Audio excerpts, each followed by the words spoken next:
when you think of the library, books likely is the first thing that comes to mind, but the Toledo Lucas County Public Library offers so much more, including a new digital photography archive. Lance Roper is here with us from Vintage Aerial, so we can learn more about that. Thanks for being here today. Of course, thanks for having me. So first of all, tell me a little bit about Vintage Aerial. You deal with vintage. That's right. Photos, right? Mm-hmm. So we have an archive of nearly 20 million historic aerial photographs that are on our website.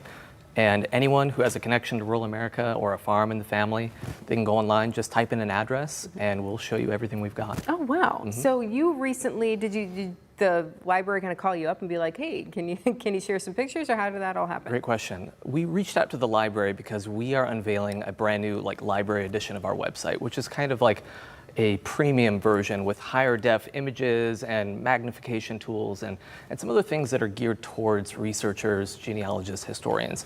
So we approached the library and said, hey, you're our neighbor, you're our friend, you know, would you be interested in offering this to your patrons? And they've been so supportive and so amazing, and they're one of the first libraries in the country to offer this to their patrons. So we're really excited to work with them on this. Cool. Yep. So what exactly is this archive? How will people be able to use it? What will they get to see? Yeah, so if you have any connection to rural America, or if you're doing some research based around genealogy or your family history, you might be typing in, you know, dates and names and other things, but our collection gives you something that you can see, something visual that really brings the story together. So I think when someone's going to the library and using the library edition, it's going to give them something that you know, traditional genealogical research won't really offer them. And that's really big right now. I feel like a lot of people are trying to get back to their roots, trying to learn a little bit more about their ancestors. We see that with the DNA kits, things like that. So what you have here is film, huh? Oh, look at this. So we've spent the last 15 years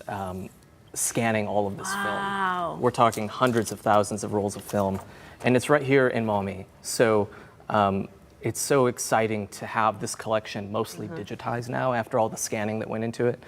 And you know, one thing I like to tell people about these photographs is that these weren't taken by the government, or you know, they're not public. They're privately owned, and for the last 50 years they've been trapped on film. Yeah. So when we discovered that these were available, we had to preserve them, and so that's what Vintage Aerial is all about.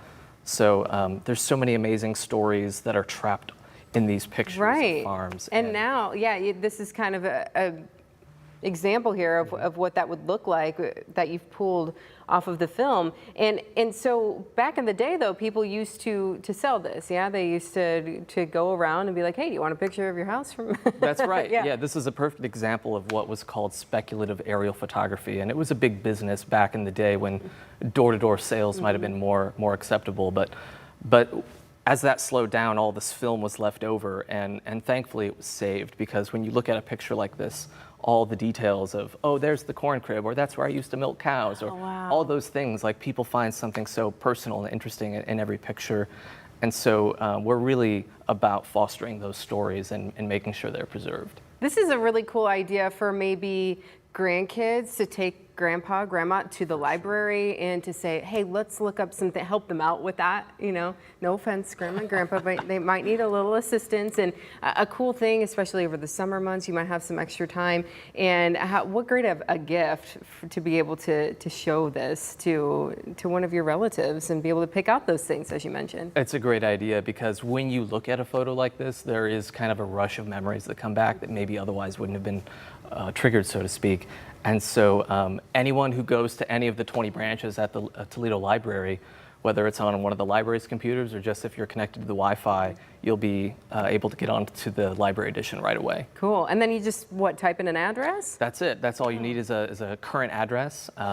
Or, you know, there's a map, so you can kind of move the map to where you'd want to search, and we'll show you all the photos that we have in that area. So the age range of the photos is really between like the early 1960s till today. Okay. And so we span over 40 states. So it's not just Ohio or Lucas County, it's really all over the country. And you know, some of the farms in the United States, in fact, most of them are gone.